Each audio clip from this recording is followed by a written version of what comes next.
দুশোর বাড়ির লাইনটা কাট, শালা এখনো বিল জমা দেয়নি। কাজের সময় বাড়া ফোনের অভাব নাই। হ্যালো স্যার, আমি বিদ্যুৎ বিভাগ থেকে এমআরউল বলছি। কারেন্টের কি ব্যাপার বে? ধুপুক ধুপুক কেন করছে বে? আরে স্যার, বোঝার চেষ্টা করুন, কারেন্ট ঠিক নাই। কি ব্যাপার, কারেন্ট স্যালাইন টানছে নাকি? আরে বাড়া জ্বর হয়নি ওকে যে স্যালাইন টানবে, ট্রান্সফরমারে একটু সমস্যা আছে।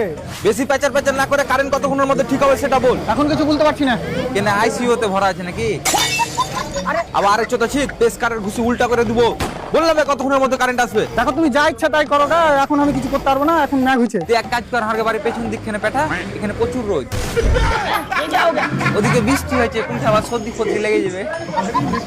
এই তুই এক কাজ করবা না, ফোন কাট। কেনে? তোমার খেপা নাকি বে? হ্যাঁ আমি তো খেপা, যাত্রার গায়ে ছুপ দিয়ে দিই। ভাই তুই আমাকে ক্ষমা করে দে। স্যার ঠিক হয়ে গেছে। ঠিক হয়ে গেছে? এবার তো খুশি হয়ে যা ভাই, কারেন্ট ঠিক হয়ে গেছে দেখ। ঠিক হয়ে গেছে, তুই এক কাজ কর, কারেন্ট পেঠাবার আগে রাস্তায় 2-4 কিলোমিটার চালিয়ে দেখেলে, আবার কোনটা রাস্তায় খারাপ টারাপ হয়ে যাবে। Maria, minha batista